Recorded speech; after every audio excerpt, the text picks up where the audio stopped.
Good morning everyone. Welcome to today's the Hindu analysis. ఈరోజు Hindu analysis start చేసే ముందు చిన్న అనౌన్స్మెంట్ నాన్న. ఇక్కడ డేట్ రాస్తున్నాను, గుర్తుపెట్టుకోండి. 30th June 2021. ఎందుకు 30th June 2021 అని నేను చెప్తున్నాను అంటే, సో 30th June 2021 తర్వాత మన ఇన్స్టిట్యూట్లో ఆఫర్ చేసే అన్ని ఇండివిజువల్ కోర్సెస్ కూడా 5,000 నుంచి 7,000 అవ్వబోతున్నాయండి. 2,000 పెరగబోతున్నాయి. సో కరెంట్ అఫైర్స్ కోర్స్ మీరు తీసుకున్న, ఎకానమీ కానీ, హిస్టరీ కానీ, ఎథిక్స్ అండ్ ఇంటిగ్రిటీ కానీ, అన్ని ఇండివిజువల్ కోర్సెస్ కూడా మీకు 7,000 అవ్వబోతున్నాయి. 2,000 అనేవి పెరుగుతున్నాయి 1వ తారీఖు నుంచి. సో మీరు చక్కగా 5,000కే జాయిన్ అవ్వాలనుకుంటే 30th June లోపు జాయిన్ అయ్యే ప్రయత్నం అయితే చేయండి. మీకు చాలా వ్యాలిడేషన్ ఉంటుంది. ఈచ్ కోర్స్, ప్రతి ఇండివిజువల్ సబ్జెక్ట్ కూడా లైఫ్ టైం వ్యాలిడిటీతో రావడం అనేది జరుగుతుంది. కరెంట్ అఫైర్స్ అనేది చాలా ఇబ్బంది పెడుతుందండి అందరికీ. కరెంట్ అఫైర్స్ మీకు ప్రిలిమ్స్ చూసుకుంటే 40 to 50% క్వశ్చన్స్ మీకు కరెంట్ అఫైర్స్ నుంచే రావడం అనేది జరుగుతుంది. Current affairs play very important role in your UPSC preparation. అందుకే మళ్ళీ చెప్తున్నాను, కరెంట్ అఫైర్స్ అయితే consider joining this course. And history మీరు తీసుకుంటే ancient history, medieval history, modern history, and దాంతోపాటు world history, post independence history, art and culture, వీటన్నింటికి సంబంధించినటువంటి చాలా మంచి నోట్స్ కలిపి 5,000కి నేనే చెప్తాను. కథల్లా చెప్పుకుంటాం హిస్టరీని. మీకు చాలా వ్యాలిడేషన్ ఉంటుంది. శాంపుల్ క్లాసెస్ చూడండి, చూసిన తర్వాత డెసిషన్ అనేది తీసుకోండి. 7,000 అయిపోతుంది. సో ఈలోపే జాయిన్ అయ్యే ప్రయత్నం చేయండి. కరెంట్ అఫైర్స్ జాయిన్ అవ్వాలనుకునే వాళ్ళకు ఒక్క గ్యారంటీ అష్యూరెన్స్ ఇస్తాను. సో మీరు జాయిన్ అయిన తర్వాత కరెక్ట్గా 6 months me taluka time and dedication నాకు ఇవ్వండి. మీరు నేర్చుకోవడమే కాదు, 10 విషయాల గురించి వేరే వాళ్ళకి చెప్పేంత స్థాయికి మీరు వస్తారు. You will master current affairs, that is for sure. అర్థమైందా? నన్ను నమ్మి జాయిన్ అవ్వండి. మీ నమ్మకం అయితే అసలు ఒమ్ము కాదు. మళ్ళీ చెప్తున్నాను, 30th June తర్వాత 7,000 అయిపోతుంది. ఈలోపే జాయిన్ అయ్యే ప్రయత్నం చేయండి. సో ఈరోజు హిందూ అనాలిసిస్లో మనం మాట్లాడే ఆర్టికల్స్ చూడండి అమ్మా. సో గుప్కార్ ఎలియన్స్, దాంతోపాటు GM rubber sapling and Manas national park, ఈ 3 యూట్యూబ్ వెర్షన్లో మన ఆర్టికల్స్ ఏవైతే ఉన్నాయో యూట్యూబ్ వెర్షన్లో పెడతామండి. సో ఎవరైతే కోర్సులో జాయిన్ అవుతారో, కరెంట్ అఫైర్స్ కోర్సులో జాయిన్ వాళ్ళకి ఈ మిగిలిన 6 ఆర్టికల్స్ వస్తాయి. Carnatic music, integrated theatre command, national security law of Hong Kong, UNHRC, international tea day and Covax. ఇవన్నీ ఎవరైతే కరెంట్ అఫైర్స్ కోర్స్ జాయిన్ అవుతారో వాళ్ళకి రావడం అనేది జరుగుతుంది. ప్రతి ఆర్టికల్ నేను బ్యాక్గ్రౌండ్ నుంచి డీటెయిల్డ్గా డిస్కస్ చేయడం అనేది జరుగుతుంది. సో వీలైతే జాయిన్ అయ్యే ప్రయత్నం చేయండి. మీకు చాలా వ్యాలిడ్ అయితే ఉంటుందమ్మా. చాలామంది కరెంట్ అఫైర్స్ కోర్స్ జాయిన్ అయ్యారు. They are extremely happy. మీరు బాగా నేర్చుకుంటున్నారు. మీరు కూడా జాయిన్ అవ్వండి. బ్యాక్గ్రౌండ్ నుంచి అన్నీ తెలుసుకోవచ్చు. రైట్, మరి ఈరోజు హిందూ అనాలిసిస్ స్టార్ట్ చేద్దామా? ఫస్ట్ ఆర్టికల్ డిస్కస్ చేద్దాం. జాగ్రత్తగా వినండి అమ్మా. ఈరోజు హిందూ అనాలిసిస్లో మనం మాట్లాడుకునే మొదటి ఆర్టికల్ వచ్చేసి Gupkar alliance leaders decide to attend meeting with Modi. Very important article అండి రిగార్డింగ్ జిఎస్ పేపర్ 2 అమ్మ. ఈ ఆర్టికల్ని నేను ద హిందూలోని ఢిల్లీ ఎడిషన్లో పేజ్ నెంబర్ 1 నుంచి సెలెక్ట్ చేసుకోవడం అనేది జరిగింది. సో ఈ ఆర్టికల్ ఒక పాలిటిక్స్ రిలేటెడ్ ఆర్టికల్, బట్ మీకు తెలియాల్సింది ఏంటి అంటే దిస్ గుప్కార్ ఎలియన్స్ అంటే ఏంటో తెలుసుకోవాలి. సో దీని గురించి కంప్లీట్గా మాట్లాడదాం. న్యూస్లోకి ఎందుకు వచ్చిందో కూడా తెలుసుకుందాం. బ్యాక్గ్రౌండ్ నుంచి మాట్లాడదాం. జాగ్రత్తగా వినండి.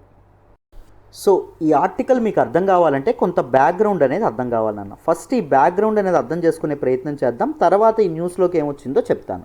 సో చూడండి, ఈ ఆర్టికల్లో మెయిన్ ఇంపార్టెంట్ ఏం చెప్పుకున్నాం? గుప్కార్ ఎలియన్స్ అంటే ఏంటో తెలుసుకోవాలని చెప్పుకున్నాం. ఎలియన్స్ అంటే కూటమి. ఏంటి గుప్కార్ ఎలియన్స్ అంటే ఏంటో చూద్దాం. చూడండి, సో ఈ ఆర్టికల్ మీరు అర్థం చేసుకుంటే ఒక డేట్ గుర్తుపెట్టుకోండి. 5th August 2019. ఎందుకు ఈ డేట్ చెప్పానంటే, ఇది భారతదేశ చరిత్రలోనే ఒక చారిత్రాత్మకమైనటువంటి రోజు. ఎందుకు చారిత్రాత్మకమైనటువంటి రోజు అన్నాను అంటే, ఈ రోజు ఏం జరిగింది అంటే, జమ్మూ అండ్ కాశ్మీర్కి మన రాజ్యాంగం ద్వారా, కాన్స్టిట్యూషన్ ద్వారా ఏర్పరిచినటువంటి స్పెషల్ స్టేటస్ ఏదైతే ఉంటుందో అది రద్దు చేయడం అనేది జరిగింది. మన రాజ్యాంగం ఆర్టికల్ 370 ఏదైతే ఉంటుందో ఆర్టికల్ 370 అండ్ ఆర్టికల్ 35A ఏదైతే ఉంటుందో ఆర్టికల్ 35A, ఈ రెండింటి ద్వారా జమ్మూ అండ్ కాశ్మీర్ స్టేట్కి స్పెషల్ స్టేటస్ అనేది అప్పగించడం అనేది జరిగింది. సో ఇప్పుడు ఏం చేసింది మన central government? August 5th 2019 article 370 and 35A ఏవైతే ఉన్నాయో ఈ రెండింటిని అబాలిష్ చేసి జమ్మూ అండ్ కాశ్మీర్ అనేటటువంటి ఎల్స్ట్వైల్ స్టేట్ని 2 యూనియన్ టెరిటరీస్గా డివైడ్ చేయడం అనేది జరిగింది. ఒకటి union territory of Jammu and Kashmir, ఒకటి union territory of Ladakh. So 2 కేంద్రపాలిత ప్రాంతాలుగా మార్చింది. This particular union territory of Jammu and Kashmir will have a legislative assembly. ఇంకా లేదు, లెజిస్లేటివ్ అసెంబ్లీ ఉంటుంది. అండ్ లడాక్ యూనియన్ టెరిటరీ ఏదైతే ఉంటుందో దీనికి లెజిస్లేటివ్ అసెంబ్లీ అనేది ఉండదు. సో జమ్మూ అండ్ కాశ్మీర్ యొక్క స్పెషల్ స్టేటస్ అనేది రద్దు చేసి కిందకి మన తాలూకా జమ్మూ అండ్ కాశ్మీర్ యొక్క యూనియన్ టెరిటరీని అండ్ లడాక్ యూనియన్ టెరిటరీని తెచ్చుకోవడం అనేది జరిగింది. దానికి రీజన్ సెంట్రల్ గవర్నమెంట్ ఏం చెప్పింది అంటే it is a strategic location. So మనకి ఒకవైపు మనకి ఈస్టర్న్ సైడ్ నుండి చైనా నుంచి కానీ వెస్టర్న్ సైడ్ పాకిస్తాన్ నుంచి కానీ మనకి దీనికి థ్రెట్ అనేది ఉంది.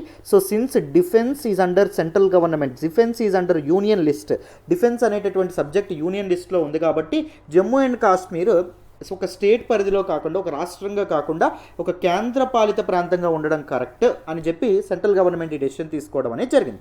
మరి సెంట్రల్ గవర్నమెంట్ ఈ డెసిషన్ తీసుకుంటుంది అని చెప్పి 5th August 2019కి ఒక రోజు ముందు, అంటే ఏ రోజు 4th August 2019న సో మన తాలూకు జమ్మూ అండ్ కాశ్మీర్ లీడర్స్ ఎవరైతే ఉన్నారో వాళ్ళందరికీ తెలిసిందండి. సో వాళ్ళందరికీ తెలిస్తే కేంద్రం ఏదైతే నిర్ణయం తీసుకోబోతుందో, అంటే మరనాడు ఏదైతే నిర్ణయం తీసుకోబోతుందో ఆ నిర్ణయాన్ని కంప్లీట్గా ఎగనెస్ట్గా ఉండాలి. అంటే ఆర్టికల్ 370ని 35Aని అబాలిష్ చేయకుండా మనం చూసుకోవాలి అని చెప్పి పార్టీలకు అతీతంగా జమ్మూ అండ్ కాశ్మీర్ యొక్క ఐడెంటిటీని సేఫ్ గార్డ్ చేయాలి, జమ్మూ అండ్ కాశ్మీర్ యొక్క సెక్యూరిటీని ప్రొటెక్ట్ చేయాలి, స్పెషల్ స్టేటస్ని ప్రొటెక్ట్ చేయాలి అని చెప్పి 6 పొలిటికల్ పార్టీస్, ఏంటండి 6 రాజకీయ పార్టీలు ఏవైతే ఉన్నాయో ఇవన్నీ కలిపి శ్రీనగర్లో ఉండేటటువంటి గుప్కార్ స్ట్రీట్ ఏదైతే ఉంటుందో గుప్కార్ రోడ్లో ఉండేటటువంటి ఫరూక్ అబ్దుల్లా గారి నేషనల్ కాన్ఫరెన్స్ పొలిటికల్ పార్టీ, మన తాలూకు Jammu and Kashmir political party అయినటువంటి నేషనల్ కాన్ఫరెన్స్ లీడర్ అయినటువంటి ఫరూక్ అబ్దుల్లా ఎవరైతే ఉన్నారో ఫరూక్ అబ్దుల్లా గారి ఇంటి దగ్గర కలుసుకోవడం అనేది జరిగింది. అందుకే ఈ ఎలియన్స్ అనేది గుప్కార్ రోడ్లో జరిగింది కాబట్టి గుప్కార్ ఎలియన్స్ అని చెప్పి అనడం అనేది జరుగుతుంది. సో ఫరూక్ అబ్దుల్లా గారి ఇంట్లో కలిసి ఏం చేస్తారు, గుప్కార్ డిక్లరేషన్ ఏదైతే ఉంటుందో దాన్ని సైన్ చేయడం అనేది జరిగింది. ఎవరెవరు సైన్ చేశారు, 6 పొలిటికల్ పార్టీస్ ఏవైతే ఉన్నాయో అవి సైన్ చేయడం అనేది జరిగింది. దీనిలో నేషనల్ కాన్ఫరెన్స్ ఏదైతే ఉంటుందో నేషనల్ కాన్ఫరెన్స్ ఉంది, దాంతోపాటు పీపుల్ డెమోక్రటిక్ పార్టీ ఏదైతే ఉంటుందో అదొకటి ఉంది, దాంతోపాటు సిపిఐ ఒకటి ఉండడం అనేది జరిగింది, కాంగ్రెస్ ఏదైతే ఉంటుందో కాంగ్రెస్ ఉంది, and Jammu Kashmir People's Conference ఒకటి ఉండడం అనేది జరిగింది, దాంతోపాటు అవామీ నేషనల్ కాన్ఫరెన్స్ ఏదైతే ఉంటుందో ఇది కూడా ఉండడం అనేది జరిగింది. సో ఈ 6 పొలిటికల్ పార్టీస్ ఏవైతే ఉన్నాయో ఇవన్నీ కలిపి ఒక డిక్లరేషన్ అనేది సైన్ చేయడం అనేది జరిగింది. దాన్నే గుప్కార్ డిక్లరేషన్ అని చెప్పి అనడం అనేది జరుగుతుంది. ఆ గుప్కార్ డిక్లరేషన్ ద్వారా గుప్కార్ ఎలియన్స్ ఏదైతే ఉంటుందో అది ఏర్పాటు అవ్వడం అనేది జరిగింది. ఎప్పుడు ఏర్పాటైంది, 5th August 2019 ఆర్టికల్ 370-35 అబాలిష్ చేస్తే సరిగ్గా ఒక రోజు ముందు వీళ్ళు ఎలియన్స్గా ఫామ్ అవ్వడం అనేది జరిగింది. సో ఆర్టికల్ 370 ఏదైతే ఉంటుందో దాన్ని మళ్ళీ రిస్టోర్ చేయాలి. దాంతోపాటు ఆర్టికల్ 35A ద్వారా అక్కడ ఉన్నటువంటి లోకల్ పీపుల్ ఎవరైతే ఉన్నారో పర్మనెంట్ సిటిజన్స్ ఎవరైతే ఉన్నారో రెసిడెంట్స్ ఎవరైతే ఉన్నారో వాళ్ళకి కల్పించినటువంటి స్పెషల్ ప్రొవిజన్స్ని కూడా స్పెషల్ రైట్స్ ఏవైతే ఉన్నాయో రైట్స్ని కూడా మళ్ళీ రిస్టోర్ చేయాలి అని చెప్పి పోరాడడానికి పార్టీలకు అతీతంగా ఈ ఎలియన్స్ అనేది ఏర్పాటు అవ్వడం అనేది జరిగిందమ్మా. సో ఎప్పుడైతే మరి ఆర్టికల్ 370 అండ్ 35A ఎప్పుడైతే మనకి 2 అబాలిష్ చేయడం అనేది జరుగుతుందో సెంట్రల్ గవర్నమెంట్, తర్వాత ఏం చేసింది, జమ్మూ అండ్ కాశ్మీర్లో మనకి ఇంటర్నెట్ ఏదైతే ఉంటుందో ఇంటర్నెట్ని కంప్లీట్గా బ్యాన్ చేయడం అనేది జరిగింది, బంద్ చేసింది, ఇంటర్నెట్ సర్వీసెస్ని ఆపేసింది. దాంతోపాటు లాక్డౌన్స్ ఏవైతే ఉన్నాయో లాక్డౌన్స్ విధించడం అనేది జరిగింది. ఫేమస్ పొలిటికల్ లీడర్స్ ఎవరైతే ఉన్నారో ఈ పొలిటికల్ లీడర్స్ అందరినీ ఫరూక్ అబ్దుల్లా కానీ లేకపోతే మఫ్తీ కానీ వీళ్ళందరినీ ఏం చేయడం అనేది జరిగింది, డిటైన్ చేయడం అనేది జరిగింది, హౌస్ అరెస్ట్లో ఉంచడం అనేది జరిగింది, నిర్బంధించడం అనేది జరిగింది. ఎందుకు అంటే శాంతి భద్రతలకు ముప్పు వాటిల్లొచ్చు, వీళ్ళు ప్రజల్ని ప్రొవోక్ చేయొచ్చు అనేటటువంటి ఉద్దేశంతో డిటైన్ చేసిన తర్వాత సరిగ్గా సంవత్సరం తర్వాత 2019లో డిటైన్ చేసి 2020లో వీళ్ళని రిలీజ్ చేయడం అనేది జరిగింది. 2020లో సరిగ్గా సంవత్సరం తర్వాత వీళ్ళందరినీ రిలీజ్ చేసిన తర్వాత మళ్ళీ వీళ్ళందరూ ఏం చేశారు, గుప్కార్ డిక్లరేషన్ సెకండ్ ఏదైతే ఉంటుందో సైన్ చేశారు.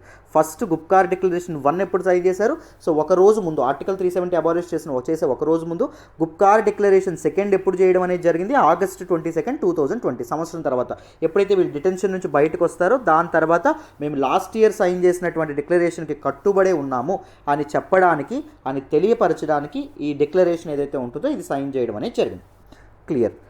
అయితే ఇప్పుడు మీరు గుప్కార్ ఎలియన్స్ అంటే ఏంటి, గుప్కార్ డిక్లరేషన్ అంటే ఏంటో కంప్లీట్గా తెలుసుకున్నారు. ఇప్పుడు న్యూస్లోకి ఏమొచ్చిందో చూద్దాం. చూడండి, మన ప్రైమ్ మినిస్టర్ నరేంద్ర మోడీ గారు ఎవరైతే ఉన్నారో ప్రైమ్ మినిస్టర్ నరేంద్ర మోడీ గారు జమ్మూ అండ్ కాశ్మీర్ లీడర్స్ ఎవరైతే ఉన్నారో వీళ్ళందరినీ కలవాలనుకుంటున్నాను అని చెప్పి ఒక ఇన్విటేషన్ అనేది పంపించడం అనేది జరిగింది. Union home ministry Jammu and Kashmir political leaders ఎవరైతే ఉన్నారో వీళ్ళందరికీ ఏం చెప్పింది అంటే మిమ్మల్ని ప్రైమ్ మినిస్టర్ నరేంద్ర మోడీ గారు కలవాలనుకుంటున్నారు, please come to Delhi and please meet Narendra Modi sir అని చెప్పడం అనేది జరిగింది. సో వీళ్ళందరూ ఏం చెప్పారు అంటే, సరే మేము గుప్కార్ ఎలియన్స్ ఉంది కదా, సో మేమందరం మీటింగ్ పెట్టి ఆలోచించుకుని ప్రైమ్ మినిస్టర్ని కలవాలా లేదా డెసిషన్ తీసుకుంటాము అని అనుకున్నారు. సో మొత్తానికి Jammu and Kashmir political leaders అంటే హూ ఎవర్ గుప్కార్ ఎలియన్స్ ఎవరైతే ఉన్నారో, ఎలియన్స్గా ఎవరైతే పొలిటికల్ లీడర్స్ ఫామ్ అయ్యారో వీళ్ళందరూ కలిసి ఇప్పుడు మీరు ఏం చెప్పారు అంటే, డిసైడ్ అయ్యారు అంటే, అవును ఓకే ప్రైమ్ మినిస్టర్ గారు పిలిచారు కదా, ప్రైమ్ మినిస్టర్ గారిని కలుస్తాము, ఢిల్లీలో కలుస్తాము అని వీళ్ళు చెప్పడం అనేది జరిగింది. సో దీన్ని ఎవరు తెలియజేశారు? గుప్కార్ ఎలియన్స్ యొక్క ప్రెసిడెంట్ ఎవరైతే ఉన్నారో, నేషనల్ కాన్ఫరెన్స్ లీడర్ అయినటువంటి మన తాలూకా ఫరూక్ అబ్దుల్లా ఎవరైతే ఉన్నారో ఆయన చెప్పడం అనేది జరిగింది. ఏం చెప్పారు? మేము ప్రైమ్ మినిస్టర్ నరేంద్ర మోడీ గారిని కలుస్తాము అని చెప్పడం అనేది జరిగిందమ్మ. ఓకేనా? సో మీకు ఏం చెప్పారో అర్థమైంది. ఇంకొక కొన్ని విషయాలు ఏం చెప్పారు అంటే, we are in contact with Taliban. Jammu and Kashmir అనేటటువంటిది నేషనల్ ఇష్యూ కాదు, it is a regional issue. So తాలిబన్లు ఎవరైతే ఉన్నారో, తాలిబన్లతో కూడా ఆఫ్ఘనిస్తాన్లో ఉన్నటువంటి ఆఫ్ఘనిస్తాన్ బేస్డ్ తాలిబన్స్ కూడా మేము చర్చలు జరుపుతున్నాం. దోహాలో వాళ్ళని కూడా కాంటాక్ట్ అయ్యాం. వాళ్ళు ఖతార్లో ఉంటున్నారండి, దోహాలో ఇప్పుడు తాలిబన్లు ఉంటున్నారు, వాళ్ళని మేము కలవాలనుకుంటున్నాము అని అన్నారు.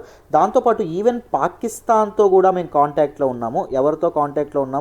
పాకిస్తాన్తో కూడా మేము కాంటాక్ట్లో ఉన్నాము జమ్మూ అండ్ కాశ్మీర్ ఇష్యూ గురించి అని చెప్పడం అనేది జరిగింది. అలాగే ఇండియాతో కూడా మేము కాంటాక్ట్లో ఉంటున్నాము అని చెప్తున్నారండి. So they are not agreeing that Jammu and Kashmir itself is an integral part of India. So Indian prime మినిస్టర్ని, పాకిస్తాన్ అడ్మినిస్ట్రేషన్ని, తాలిబన్లని అందరినీ సమానంగా చూడడం అనేది జరుగుతుంది. అర్థమైందా? So it is a serious threat to the security of the country, it is a serious threat to the integrity of the country అని మనం అర్థం చేసుకోవచ్చు. ఇప్పుడు ప్రైమ్ మినిస్టర్ అండ్ దాంతోపాటు home minister, union home minister Amit Shah గారు వీళ్ళని కలిసి ఏ decision తీసుకుంటారో చూడాలి. అర్థమైందా? So it is not, of course Jammu and Kashmir itself is a national issue, మన కంట్రీకి సంబంధించినటువంటి ఇష్యూ కదా. But what they are quoting, it is a regional issue. Kashmir అనేటటువంటిది నేషనల్ ఇష్యూ కాదు, it is a regional issue అని మన తాలూకు Gupkar alliance leaders ఎవరైతే ఉన్నారో వాళ్ళు చెప్పడం అనేది జరిగింది. ఎందుకంటే దిస్ పర్టికులర్ మన గవర్నమెంట్ కూడా చాలా తప్పులు చేయడం అనేది జరిగింది. అక్కడ హ్యూమన్ రైట్స్ వైలేషన్స్ ఏవైతే ఉన్నాయో అవి చేయడం కానీ, ఇంటర్నెట్ ఏదైతే ఉంటుందో దాన్ని బంద్ చేయడం కానీ, లేకపోతే ప్రజల తాలూకా freedom of speech, freedom of expression ఏదైతే ఉంటుందో దాన్ని కర్బ్ చేయడం కానీ, కాశ్మీర్ యొక్క జర్నలిస్టులు ఎవరైతే ఉన్నారో వాళ్ళ నోళ్ళను నొక్కివేయడం కానీ, ఇలాంటి గవర్నమెంట్ కూడా చాలా చేసింది. That is the reason why these people are treating India the same as Taliban and Pakistan, treating India in lines on the same lines of Taliban and Pakistan. That is what happening in Jammu and Kashmir. చాలా చాలా important అండి. So ఈ Taliban and Pakistan పేర్లు తీసుకురావడం మాత్రం నిజంగా ఒక ఆశ్చర్యం కలిగించేటటువంటి విషయమే అని మనం చెప్పుకోవచ్చు. ఐ హోప్ ప్రతి ఒక్కరికి అర్థమైందని అనుకుంటున్నాను ఈ ఆర్టికల్. మరి నెక్స్ట్ ఆర్టికల్ డిస్కస్ చేద్దామా? జాగ్రత్తగా వినండి నాన్న. ఈరోజు హిందూ ఎనాలిసిస్లో మనం మాట్లాడే నెక్స్ట్ ఆర్టికల్ వచ్చేసి world's first genetically modified rubber sapling planted in Assam. Very very important article అమ్మ. ఈ ఆర్టికల్ని మనం జిఎస్ పేపర్ 3 సైన్స్ అండ్ టెక్నాలజీలో, ఎన్విరాన్మెంట్ అండ్ ఎకాలజీలో కూడా మాట్లాడుకుంటాం, అండ్ ఈవెన్ అగ్రికల్చరల్ ఎకానమీలో కూడా మనం మాట్లాడుకోవడం అనేది జరుగుతుంది. ఈ ఆర్టికల్ని నేను ద హిందూలోని ఢిల్లీ ఎడిషన్లో పేజ్ నెంబర్ 8 నుంచి సెలెక్ట్ చేసుకోవడం అనేది జరిగిందన్న. జాగ్రత్తగా వినండి, క్లియర్గా ఈ ఆర్టికల్ని ఎక్స్ప్లెయిన్ చేసే ప్రయత్నం అయితే చేస్తాను, మీకు ఈజీగా అర్థమైపోతుంది. సో ఎప్పట్లాగానే ఈ ఆర్టికల్ మీకు అర్థం కావాలంటే మీకు కొంత బ్యాక్గ్రౌండ్ అనేది అర్థం కావాలి. కొంత బ్యాక్గ్రౌండ్ అనేది అర్థం చేసుకున్న తర్వాత ఈ ఆర్టికల్లోకి వెళ్ళేటటువంటి ప్రయత్నం చేద్దాం. ఏంటి ఆ బ్యాక్గ్రౌండ్ మీకు అర్థం కావాల్సింది అంటే, జెనెటికల్లీ మోడిఫైడ్ క్రాప్స్ అంటే ఏంటో మీకు తెలియాలి. జిఎం క్రాప్స్ అని అనడం అనేది జరుగుతుంది. అంటే ఏంటో మీకు తెలియాలి. So genetic modification or genetic engineering అంటే ఏంటి అంటే, modification of a DNA. So ఒక ఆర్గానిజం యొక్క జెనోమ్లో ఉన్నటువంటి డిఎన్ఏ ఏదైతే ఉంటుందో, డిఎన్ఏ స్ట్రక్చర్ ఏదైతే ఉంటుందో దానిలో మార్పులు చేయడాన్ని జెనెటిక్ మోడిఫికేషన్ అని అనడం అనేది జరుగుతుంది. సో జెనెటిక్ మోడిఫికేషన్ చేయడానికి to produce A GM plant, a new DNA is transferred into cells of A plant. ఒక ప్లాంట్ ఉందనుకోండి, ఈ ప్లాంట్లోకి ఏంటి ఇంట్రడ్యూస్ చేస్తారు? ఈ ప్లాంట్ సెల్స్లోకి కొత్త డిఎన్ఏ ఏదైతే ఉంటుందో కొత్త డిఎన్ఏని ఇంట్రడ్యూస్ చేయడం అనేది జరుగుతుంది. ఈ కొత్త డిఎన్ఏ చేర్చినటువంటి ప్లాంట్ సెల్స్ ఏవైతే ఉన్నాయో ఈ సెల్స్ని ఏం చేస్తారు? మన తాలూకా టిష్యూ కల్చర్ పద్ధతి ద్వారా ఈ సెల్స్ని గ్రో చేయడం అనేది జరుగుతుంది. టిష్యూ కల్చర్ పద్ధతి ద్వారా ఈ కొత్త జెనెటిక్ మెటీరియల్ ఉన్నటువంటి సెల్స్ ఏవైతే ఉన్నాయో వాటిని గ్రో చేసి వాటిని ప్లాంట్గా మారుస్తారు. They will transform into, this cells will transform into ప్లాంట్స్గా మారడం అనేది జరుగుతుంది. And the seeds produced by these plants will have new DNA. ఈ ప్లాంట్స్ ఏవైతే ఉన్నాయో ఈ ప్లాంట్స్ కొన్ని సీడ్స్ అనేవి ప్రొడ్యూస్ చేస్తాయి కదా తర్వాత ఈ సీడ్స్ ఏవైతే ఉన్నాయో ఈ సీడ్స్లో కొత్త డిఎన్ఏ న్యూ డిఎన్ఏ అనేది మనకు ఉండడం అనేది జరుగుతుంది. అర్థమైందా? సో జెనెటిక్ ఇంజనీరింగ్లో ఉన్నటువంటి ఒక పెద్ద మ్యాజిక్కే this these particular genetically modified crops అండి.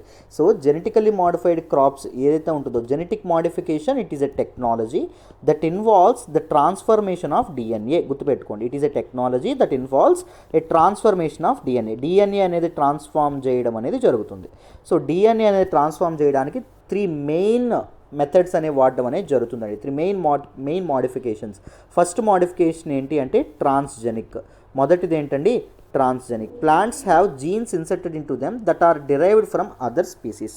సో అదర్ స్పీసీస్ నుంచి అంటే అదర్ ప్లాంట్స్ నుంచి కానీ లేకపోతే అదర్ యానిమల్స్ నుంచి కానీ లేకపోతే అదర్ బ్యాక్టీరియాస్ ఏవైతే ఉంటాయో బ్యాక్టీరియాస్ నుంచి కానీ వాటి జెనెటిక్ మెటీరియల్ ఏదైతే ఉంటుందో అది తీసుకొచ్చి వేరే ప్లాంట్లోకి ఇన్సర్ట్ చేయడం అనేది జరుగుతుంది. దాన్ని ట్రాన్స్జెనిక్ అనడం అనేది జరుగుతుంది. సెకండ్ది ఏంటి అంటే సిస్జెనిక్ మోడిఫికేషన్ అని చెప్పి అనడం అనేది జరుగుతుంది. సో సిస్జెనిక్ మోడిఫికేషన్లో ఏమవుతుంది, plants are made using genes of the same species that are close related. ఒక ప్లాంట్ ఉంది, ఈ ప్లాంట్లోకి అదే స్పీసీస్కి చెందినటువంటి వేరే ప్లాంట్ యొక్క జీన్ ఏదైతే ఉంటుందో డిఎన్ఏ ఏదైతే ఉంటుందో డిఎన్ఏ అనేది ఇన్సర్ట్ చేయడం అనేది జరుగుతుంది. థర్డ్ది ఏంటి అంటే సబ్జెనిక్ అంటే ఏంటి అంటే alter genetic makeup of plant. ఇప్పుడు డిఎన్ఏ స్ట్రక్చర్ ఏదైతే ఉంటుందో దానిలో కొత్తది ఏమీ యాడ్ చేయరు, ఉన్న స్ట్రక్చర్లో మార్పులు చేస్తారు. ఆ స్ట్రక్చర్ ఏదైతే ఉంటుందో దాన్ని చేంజ్ చేయడం అనేది జరుగుతుంది. సింపుల్గా అర్థమైందా నేను చెప్పింది? ట్రాన్స్జెనిక్ అంటే ఏంటి అంటే ఒక ప్లాంట్ యొక్క డిఎన్ఏ ఏదైతే ఉంటుందో ఒక ప్లాంట్ యొక్క జెనెటిక్ స్ట్రక్చర్కి కొత్త డిఎన్ఏ అనేది యాడ్ చేయడం అనేది జరుగుతుంది. సిస్జెనిక్ అంటే ఏంటి అంటే ఒక ప్లాంట్ యొక్క జెనెటిక్ మెటీరియల్కి అదే స్పీసీస్కి చెందినటువంటి వేరే ప్లాంట్ యొక్క డిఎన్ఏ అనేది యాడ్ చేయడం అనేది జరుగుతుంది. సబ్జెనిక్ అంటే ఏంటి అంటే వాట్ దే విల్ డూ, ఏ మార్పు కొత్తవి ఏవి యాడ్ చేయరు, ఉన్న దానితో యొక్క స్ట్రక్చర్ ఏదైతే ఉంటుందో దానిలోనే మార్పులు చేయడం అనేది జరుగుతుంది. సో ఇలా మనకి జెనెటిక్ మోడిఫికేషన్ ఏదైతే ఉంటుందో జెనెటిక్ మోడిఫికేషన్ చేస్తారు. సో జెనెటిక్ మోడిఫికేషన్ ఎందుకు చేస్తారు, what are the main reason అంటే ఫస్ట్ ఈల్డ్ అండి. దిగుబడి ఏదైతే ఉంటుందో అది పెంచుకోవడానికి, హయ్యర్ ఈల్డ్ ఏదైతే ఉంటుందో దానికోసం, అండ్ దాంతోపాటు న్యూట్రిషనల్ వాల్యూ ఏదైతే ఉంటుందో అది పెంచుకోవడం. ఒక ప్లాంట్ యొక్క న్యూట్రిషన్ అబ్జార్బింగ్ కెపాసిటీ ఏదైతే ఉంటుందో దాన్ని మనం పెంచడం. దాంతోపాటు లాంగర్ షెల్ఫ్ లైఫ్, ఎక్కువ కాలం పాటు పాడవకుండా ఆ మెటీరియల్ ఏదైతే ఉంటుందో ఆ తాలూకా క్రాప్స్ ఏవైతే ఉంటాయో అవి ఉండగలగడం. ఇంక్రీజ్ రెసిస్టెన్స్ టు డ్రాట్స్, కరువు కాటకాలు ఏవైతే ఉంటాయో వాటికి రెసిస్టెంట్గా ఉండడం, అంటే కరువు వచ్చినా ప్లాంట్ చచ్చిపోకుండా బతికేటట్టు ఉండేటట్టు చేయడం. Increasing resistance to insects and pests, insects ఏవైతే ఉన్నాయో ఇన్సెక్ట్స్ అండ్ పెస్ట్స్ ఏవైతే ఉన్నాయో పెస్ట్స్, ఈ క్రిమి కీటకాలు ఏవైతే ఉన్నాయో వాటి నుంచి కూడా మన తాలూకా ఇవేవైతే ఉన్నాయి క్రాప్స్ని కాపాడడం, క్రాప్స్ వాటిని ఎదుర్కొనేటట్టు రెజైలెంట్గా స్ట్రాంగ్గా అవ్వడం. ఇంక్రీజ్డ్ రెసిస్టెన్స్ టు హెర్బిసైడ్స్ ఏవైతే ఉంటాయో ఆ హెర్బిసైడ్స్కి కూడా రెసిస్టెంట్గా ఉండడం. హెర్బిసైడ్ అంటే ఏంటమ్మా, something which is toxic to herb అంటే ప్లాంట్. సో ప్లాంట్కి టాక్సిక్గా ఉండేటటువంటి ఏవైతే ఉన్నాయో వాటిని హెర్బిసైడ్స్ అంటాం. వీటి కోసం జెనెటిక్ మోడిఫికేషన్ అనేది చేయడం అనేది జరుగుతుంది. బట్ జెనెటిక్ మోడిఫైడ్ క్రాప్స్ వల్ల ఓన్లీ యూజెస్సే ఉన్నాయా సార్, ఎటువంటి ఛాలెంజెస్ లేవా అంటే ఉన్నాయండి. ఎలర్జీస్ ఏవైతే ఉన్నాయో ఎలర్జీస్ అనేటటువంటి రావడం అనేది జరుగుతుంది జిఎం క్రాప్స్ ఏవైతే ఉంటాయో వాటిని తినడం వల్ల. దాంతోపాటు క్యాన్సర్ ఏదైతే ఉంటుందో క్యాన్సర్ లాంటి డిసీజెస్ కూడా వచ్చేటటువంటి అవకాశం ఉంటుంది. అందుకే చాలామంది డిబేట్ అనేది పెడతా ఉంటారు. సో ఇది జెనెటికల్లీ మోడిఫైడ్ ఇవేవైతే ఉంటాయో అవి ఉండకూడదు అని చెప్పి. సో మనకి ఎక్కువగా ఓన్లీ క్రాప్ ఒకటి మాత్రమే మన ఇండియాలో జిఎం క్రాప్ అనేది లీగల్గా ఎలో చేయడం అనేది జరిగింది. ఆ క్రాప్ ఏంటో నాకు కామెంట్ బాక్స్లో తెలియజేయండి, ఎంతవరకు కరెక్ట్గా చెప్తారో చూద్దాం. అయితే 1996లో చూస్తే 1996లో చూస్తే ఈ జిఎం క్రాప్స్ వాడేటటువంటి కంట్రీస్ ఓన్లీ 6 కంట్రీస్ అండి. ఇప్పుడు మనకి 2009లో 2009లో మీరు గమనిస్తే జిఎం క్రాప్స్ వాడేటటువంటి కంట్రీస్ 25కి పెరగడం అనేది జరిగింది. అంటే జిఎం క్రాప్స్ యొక్క సిగ్నిఫికెన్స్ మనకి ఎంత పెరుగుతుందో చూడండి. ఎగ్జాంపుల్స్ మీరు తీసుకుంటే genetically modified corn that are resistance to pests అండి. పెస్ట్ రెసిస్టెంట్ కార్న్ ఏదైతే ఉంటుందో అదొకటి. సో పెస్ట్కి ఎదుర్కొనేటట్టు దాని డిఎన్ఏ అనేది దాన్ని స్ట్రక్చర్ చేయడం అనేది జరుగుతుంది. Genetically modified soybeans that are resistant to weed killers like Roundup. So ఈ తాలూకా హెర్బిసైడ్స్ ఏవైతే ఉంటాయో హెర్బిసైడ్స్ని తట్టుకునేటట్టు ఈ తాలూకా కొత్త సోయాబీన్ క్రాప్స్ ఏవైతే ఉంటాయో వాటిని తయారు చేయడం అనేది జరుగుతుంది. జెనెటికలీ మోడిఫైడ్ మెయిజ్ కానీ, జెనెటికలీ మోడిఫైడ్ కాటన్ కానీ, ఈ కాటన్ అనేది ఇండియాలో కూడా అప్రూవ్ చేయడం అనేది జరిగింది, 9 అదర్ కంట్రీస్లో అప్రూవ్ చేయడం అనేది జరిగింది. So these are genetically modified crops అనేది ఫ్యూచర్ అని చెప్పి మనం అర్థం చేసుకోవచ్చు. ప్రపంచం ఫుడ్ ఇన్సెక్యూరిటీతో పోరాడాలి అంటే ఓన్లీ మనకు ఆయుధం ఉన్నటువంటిది ఏంటి అంటే జిఎం క్రాప్స్ అండి. ఈ జిఎం క్రాప్స్ ద్వారా హయ్యర్ ఈల్డ్ అనేది మనం తెచ్చుకోవచ్చు. హయ్యర్ ఈల్డ్ ద్వారా మనం ఏం చేయొచ్చు, ఫుడ్ ఇన్సెక్యూరిటీ ఏదైతే ఉంటుందో దాన్ని పాలద్రోలచ్చు. పెరుగుతున్నటువంటి పాపులేషన్ని మనం సస్టైన్ చేయాలి అంటే ఇలాంటి కొత్త మెథడ్స్ అనేవి రావాల్సిన అవకాశం ఉంది. అఫ్కోర్స్ దేవర్ మెనీ ఛాలెంజెస్, వాటిని కూడా ట్యాకిల్ అనేది సక్సెస్ఫుల్గా చేయాలి. సో మీకు జెనెటిక్ మోడిఫికేషన్ అంటే ఏంటి, జిఎం క్రాప్స్ అంటే ఏంటో అర్థమైందని అనుకుంటున్నాను. మరి ఇప్పుడు న్యూస్లోకి ఏమొచ్చిందో చూడండి. A rubber board research farm on the outskirts of Guwahati now sports the world's first genetically modified rubber plant tailored for the climate conditions of Northeast. So ప్రపంచంలోనే వరల్డ్లోనే మొదటి GM genetically modified rubber sapling ఏదైతే ఉంటుందో, sapling అంటే plant అండి, rubber plant ఏదైతే ఉంటుందో దాన్ని plant చేయడం అనేది జరిగింది. ఎక్కడ ప్లాంట్ చేశారు అంటే అస్సాంలో ప్లాంట్ చేయడం అనేది జరిగిందమ్మా. ఎక్కడ నాన్న, అస్సాంలో ప్లాంట్ చేయడం అనేది జరిగింది. ఇది మనకి న్యూస్లోకి రావడం అనేది జరిగింది.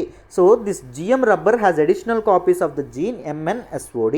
సో మామూలు రబ్బర్ ఏదైతే ఉంటుందో, కన్వెన్షనల్ రబ్బర్ మనం ఏదైతే వాడతామో దానికి ఎక్స్ట్రా జీన్, చెప్పాను కదా జెనెటికలీ మోడిఫైడ్ అంటే ఏం చేస్తారు, జీన్ అనే దాన్ని కొత్త జీన్ ఇంట్రడ్యూస్ చేయడం కానీ, లేకపోతే ప్లాంట్ యొక్క సేమ్ స్పీసీస్ నుంచి ఒక జీన్ ఒక డిఎన్ఏని ఇంట్రడ్యూస్ చేయడం కానీ, లేకపోతే ఇంకొకటి ఏం చేస్తారు, థర్డ్ది structure of that particular genome ఏదైతే ఉంటుందో అది మార్చడం కానీ. సో కన్వెన్షనల్ రబ్బర్ యొక్క డిఎన్ఏకి ఒక కొత్తది యాడ్ చేశారు. ఏంటది, MNSOD అనేటటువంటి జీన్ ఏదైతే ఉంటుందో అది యాడ్ చేయడం అనేది జరిగింది. MN అంటే మాంగనీస్, S అంటే సూపర్ ఆక్సైడ్, D అంటే డిస్మ్యూటేజ్. సో ఇవేవైతే ఉంటాయి వీటన్నింటినీ, మెటీరియల్స్ అన్నింటినీ యాడ్ చేయడం అనేది జరిగింది. ఎందుకు యాడ్ చేశారు అంటే రబ్బర్ అనేది this highly fragile north eastern conditions ఏవైతే ఉంటాయో వాటి నుంచి సర్వైవ్ అవ్వడానికి, ఈ నార్త్ ఈస్ట్లో ఉండేటటువంటి క్రిటికల్లీ లోవర్ టెంపరేచర్స్ ఏవైతే ఉన్నాయో దానివల్ల రబ్బర్ ప్లాంటేషన్ అనేది విపరీతంగా తగ్గిపోవడం అనేది జరుగుతుంది నార్త్ ఈస్ట్లో. సో అందుకే దిస్ పర్టికులర్ కోల్డ్ టెంపరేచర్స్ ఏవైతే ఉన్నాయో వాటిని తట్టుకునేటటువంటి విధంగా ఈ కొత్త జిఎం క్రాప్ ఏదైతే ఉంటుందో దాన్ని యాడ్ చేయడం అనేది జరిగింది. So this is expected to tide over the severe cold conditions during వింటర్లో ఉన్నటువంటి సివియర్ కోల్డ్ కండిషన్స్ నుంచి తప్పించుకొని, సో దాన్ని ఆ కండిషన్స్ని అధిగమించి క్రాప్ అనేది వచ్చేటట్టు, ఈల్డ్ అనేది వచ్చేటట్టు దీన్ని ఏర్పాటు చేయడం అనేది జరిగింది. అర్థమైందా? ఎందుకంటే మన తాలూకా దిస్ కోల్డ్ వింటర్స్ ఏవైతే ఉన్నాయో these are affecting rubber plants in this region అండి. నార్త్ ఈస్ట్లో రబ్బర్ ప్లాంట్స్ని అవి ఎఫెక్ట్ చేయడం అనేది జరుగుతుంది. అయితే ఈ జిఎం ప్లాంట్ ఏదైతే ఉంటుందో, this particular genetically modified rubber ఏదైతే ఉంటుందో దీన్ని ఎవరు తయారు చేశారు, ఎవరు డెవలప్ చేశారంటే Kerala based rubber research institute of India. Rubber research institute of India ఏదైతే ఉంటుందో కేరళలో ఉన్నటువంటిది, ఇది చేయడం అనేది జరిగింది. దిస్ పర్టికులర్ న్యాచురల్ రబ్బర్ ఏదైతే ఉంటుందో it is native of warm humid Amazon forest అండి. వార్మ్ అండ్ హ్యూమిడ్ అమెజాన్ ఫారెస్ట్లో ఇది బతకడం అనేది జరుగుతుంది. So it is not naturally suited for colder కండిషన్స్లో ఈ రబ్బర్ అనేది ఎక్కువగా పెరగడం అనేది జరగదు. అర్థమైందా? సో అందుకే రబ్బర్ నార్త్ ఈస్ట్లో అంత ఈల్డ్ అనేది, of course it is one of the largest, ఇండియాలో లార్జెస్ట్గా ప్రొడ్యూస్ చేసినప్పటికీ కేరళ తర్వాత మనం చెప్పుకోవాల్సింది ఏంటి అంటే నార్త్ ఈస్ట్లో ఈల్డ్ అనేది ఇంకా బాగా రావాలంటే north east these critical winters ఏవైతే ఉన్నాయో, సివియర్ వింటర్స్ ఏవైతే ఉన్నాయో వాటి నుంచి క్రాప్ అనేది బతకాలి. క్రాప్ అనేది బతికితే బెటర్ ఈల్డ్ అనేది మనం ప్రొడ్యూస్ చేయగలుగుతాం. అందుకే ఈ పర్టికులర్ extra gene MNSOD, manganese, super oxide and dismutase ఏదైతే ఉంటుందో ఈ జీన్ యాడ్ చేయడం అనేది జరిగిందాం. అర్థమైందా? సో ఇది మనకు న్యూస్లోకి రావడం అనేది జరిగింది. కంప్లీట్గా చెప్పాననే అనుకుంటున్నాను. సో నోట్స్ ఎవరైనా రాసుకోవడానికి ఇబ్బంది అయితే చక్కగా ఈ నెంబర్కి ఫోన్ చేసి మీరు చక్కగా యూపీఎస్సీ కరెంట్ అఫైర్స్లో జాయిన్ అవ్వచ్చు. కోర్సు నన్ను నమ్మి జాయిన్ అవ్వండి. మళ్ళీ చెప్తున్నాను. సో ఒక్కటి చెప్తున్నాను, 6 నెలలు తిరిగేసరికి మీరు నేర్చుకోవడమే కాకుండా 10 మందికి విషయాలన్నింటినీ ధారాళంగా చెప్తారండి. సో డీటెయిల్డ్గా ఎక్స్ప్లెయిన్ చేస్తారు. మీకు చాలా వాల్యూ అడిషన్ అనేది ఉంటుంది. ఆలోచించండి, వైజ్ డెసిషన్ అనేది తీసుకోండి. రైట్? అర్థమైందని అనుకుంటున్నాను ఈ పర్టికులర్ ఆర్టికల్. మరి నెక్స్ట్ ఆర్టికల్ డిస్కస్ చేద్దామా? జాగ్రత్తగా వినండి అన్న. ఈరోజు హిందూ ఎనాలిసిస్లో మనం మాట్లాడుకునే నెక్స్ట్ ఆర్టికల్ వచ్చేసి 8 rare pygmy hogs released in Manas national park. Very important article అండి regarding GS paper 3 environment and ఎకాలజీలో మనం మాట్లాడుకోవడం అనేది జరుగుతుంది. ఈ ఆర్టికల్ని నేను ద హిందూలోని ఢిల్లీ ఎడిషన్లో పేజ్ నెంబర్ 4 నుంచి సెలెక్ట్ చేసుకోవడం అనేది జరిగిందన్న. జాగ్రత్తగా వింటే ఈ ఆర్టికల్ డీటెయిల్గా ఎక్స్ప్లెయిన్ చేస్తాను, మీకు ఈజీగా అర్థమవుతుంది. జాగ్రత్తగా వినండి. సో ఈ ఆర్టికల్ మీకు అర్థం కావాలంటే మీకు కొంత బ్యాక్గ్రౌండ్ అనేది అర్థం కావాలి. మొదట బ్యాక్గ్రౌండ్ అనేది అర్థం చేసుకునే ప్రయత్నం చేద్దాం, తర్వాత ఈ ఆర్టికల్ని డీటెయిల్డ్గా డిస్కస్ చేద్దాం. జాగ్రత్తగా వినండి. ఈ ఆర్టికల్ తెలుసుకోవడానికి మీరు అర్థం చేసుకోవాల్సిన బ్యాక్గ్రౌండ్ ఏంటి అంటే, చూడండి, pygmy hog conservation programme. Pygmy hog is a wild pig అండి, రేర్గా కనిపించేటటువంటి ఒక wild pig. So pygmy hog conservation programme ఏదైతే ఉంటుందో పిహెచ్సిపి, దీని గురించి తెలుసుకోవాలి. ఇది ఎప్పుడు ఇంట్రడ్యూస్ చేయడం అనేది, ప్రోగ్రామ్ అనేది పేరులోనే ఉంది. దేన్ని కన్జర్వ్ చేయడానికి, పిగ్మీ హాగ్ ఏదైతే ఉంటుందో దాన్ని కన్జర్వ్ చేయడానికి ఈ స్పీసీస్ని. దీన్ని ఎప్పుడు స్టార్ట్ చేయడం అనేది జరిగింది అంటే 1995లో 1995లో దీన్ని స్టార్ట్ చేయడం అనేది జరిగింది. It is a collaborative program among Durrell wildlife conservation trust of UK based ఒక conservation trust and Assam forest department wild pig specialist group of international union for conservation of nature IUCN and union environment ministry. So ఇవన్నీ కలిపి ఈ programme అనేది start చేయడం అనేది జరిగింది. దీన్ని implement చేసేటటువంటిది ఏంటి అంటే 2 NGOs అనేవి ఇంప్లిమెంట్ చేయడం అనేది జరుగుతుంది. ఆ 2 NGOs ఏంటి అంటే అరణ్యక్ ఒకటి, ఏంటండి ఆ 2 NGOs, అరణ్యక్ అనేటటువంటి NGO ఒకటి, ఎకోసిస్టమ్స్ ఇండియా అనేటటువంటి NGO ఒకటి, నాన్ గవర్నమెంటల్ ఆర్గనైజేషన్. ఈ రెండింటిని ఇది చేయడం అనేది జరిగింది. ఎందుకు దీన్ని స్టార్ట్ చేశారు? టు కన్జర్వ్ పిగ్మీ హాగ్ అనేటటువంటి యానిమల్ ఏదైతే ఉంటుందో దీన్ని కన్జర్వ్ చేయడానికి. సో ఏం జరిగింది అంటే ఆ టైంలో పిగ్మీ హాగ్స్ యొక్క పాపులేషన్ అనేది తక్కువగా ఉంటే వీళ్ళు ఏం చేశారు అంటే మన తాలూకా అస్సాంలోకి వెళ్ళి 6 హాగ్స్ ఏవైతే ఉంటాయో, 6 పిగ్మీ హాగ్స్ ఏవైతే ఉన్నాయో వాటిని క్యాప్చర్ చేశారు. ఏంటి ఆ 6 pygmy hogs? 2 male and 4 female, వీటన్నింటినీ తీసుకోవడం అనేది జరిగింది. Were captured from Bansbari range of the Manas national park in 1996. 1995లో స్టార్ట్ అయితే 1996లో వీటిని క్యాప్చర్ చేయడం అనేది జరిగింది. క్యాప్చర్ చేసి వీటి తాలూకా బ్రీడింగ్ ప్రోగ్రామ్ ఏదైతే ఉంటుందో అది స్టార్ట్ చేయడం అనేది జరిగింది. వీటి తాలూకా బ్రీడింగ్ కండిషన్స్ అనేవి సక్సెస్ఫుల్గా పెట్టి వీటిని క్యాప్టివేటింగ్లో పెట్టి ఏం చేశారు, బ్రీడింగ్ ప్రోగ్రామ్ అనేది స్టార్ట్ చేయడం అనేది జరిగింది. బ్రీడింగ్ ప్రోగ్రామ్ అనేది స్టార్ట్ చేసిన తర్వాత ఎప్పుడైతే వీటి పాపులేషన్ అనేది పెరుగుతుందో వీటి తాలూకా వైల్డ్లోకి వీళ్ళ తాలూకా అంటే ఫారెస్ట్లోకి వీటి తాలూకా రీఇంట్రడక్షన్ అనేది 2008లో స్టార్ట్ చేయడం అనేది జరిగిందమ్మ. సో విత్ ద సొనై రూపాయి వైల్డ్ లైఫ్ శాంక్చురీ ఏదైతే ఉంటుందో దానిలో 35 హాగ్స్ని వదలడం అనేది జరిగింది. వీటికి పుట్టినటువంటి పిల్లలు 35 పందులను వదలడం అనేది జరిగింది. తర్వాత ఒరాంగ్ నేషనల్ పార్క్లో 59 పందులను వదలడం అనేది జరిగింది. తర్వాత Barnadi wild life శాంక్చురీలో 22 pygmy hog's ఏవైతే ఉంటాయో వాటిని విడిచిపెట్టడం అనేది జరిగింది. అర్థమైందా? అండ్ దాంతోపాటు ఇప్పుడు ఎందుకు న్యూస్లోకి వచ్చింది అంటే ఇప్పుడు మొత్తం 8 పిగ్మీ హాగ్స్ ఏవైతే ఉంటాయో వాటిని మానస్ నేషనల్ పార్క్లోకి వదలడం అనేది జరిగిందమ్మ. అర్థమైందా? So world's rarest and smallest wild pigs అయినటువంటిది పిగ్మీ హాగ్స్ని వదలడం అనేది జరిగింది. సో మొత్తం కలిపి ఇప్పటి వరకు ఈ పిహెచ్సిపి ప్రోగ్రామ్ ద్వారా 142 పిగ్మీ హాగ్స్ ఏవైతే ఉన్నాయో వాటిని ఫారెస్ట్లోకి రీఇంట్రడ్యూస్ చేయడం అనేది జరిగిందంట. This 142 is more than their current original global wild population. ప్రపంచంలో 142 కూడా లేవంటండి. అర్థమైందా? This is more than their world global population. అర్థమైందా? సో అందుకే పిహెచ్సిపి ప్రోగ్రామ్ అనేది ఇంత సక్సెస్ఫుల్ అయిందని చెప్పి మనకి చెప్పడం అనేది జరిగిందమ్మ. సో మన పిహెచ్సిపి ప్రోగ్రామ్ అంటే ఏంటి? Pygmy hog conservation programme. It is a collaborative programme launched in 1995. దీని ద్వారా ఒక బ్రీడింగ్ ప్రోగ్రామ్ అనేది సెట్ చేసి 6 హాగ్స్ని పట్టుకొని బ్రీడింగ్ ప్రోగ్రామ్ ద్వారా వాటి తాలూకు నెంబర్ అనేది పెంచి వాటిని వైల్డ్ లైఫ్లోకి రీఇంట్రడ్యూస్ చేయడం అనేది జరిగింది. ఎప్పుడండి మళ్ళీ రీఇంట్రడ్యూస్ చేశారు? 2008లో రీఇంట్రడ్యూస్ చేయడం అనేది జరిగిందమ్మ. సో లాస్ట్ బ్యాచ్ ఇప్పుడు 8 of the 12 bread pygmy hog's, మొత్తం 8 పిగ్మీ హాగ్స్ ఏవైతే ఉన్నాయో వాటిని లాంచ్ చేయడం అనేది జరిగింది. అర్థమైందా? So these are very very important. So ఇప్పుడు మీకు ఇంతవరకు అర్థమైందని అనుకుంటున్నాను. ఇప్పుడు మళ్ళీ మనం ఇప్పుడు ఏం చేద్దామంటే పిగ్మీ హాగ్ ఏదైతే ఉంటుందో దాని గురించి మనకు ప్రిలిమ్స్ లెవెల్లో క్వశ్చన్స్ ఎలా రావచ్చో చూద్దాం. ఓకేనా? సో దీని గురించి ఇంపార్టెంట్ ఫ్యాక్ట్స్ ఏవైతే ఉన్నాయో వాటిని తెలుసుకుందాం. జాగ్రత్తగా వినండి. దిస్ పిగ్మీ హాగ్ ఏదైతే ఉంటుందో దీని తాలూకా IUCN లిస్ట్ ఏంటి అంటే international union for conservation of nature. So దీని తాలూకా స్టేటస్ ఏంటంటే క్రిటికల్లీ ఎండేంజర్డ్ అండి. ఇవి ఆల్మోస్ట్ ఎక్స్టెన్షన్ స్టేజ్లో ఉండడం అనేది నేను చెప్పాను కదా. 142 కూడా లేవు ప్రపంచవ్యాప్తంగా. జాగ్రత్తగా గుర్తుపెట్టుకోవాలి. And next, it is the world smallest wild Pig అన్నింటిలో కల్లా ఇట్ ఈస్ వరల్డ్స్ స్మాలెస్ట్. చాలా చాలా చిన్నదమ్మ.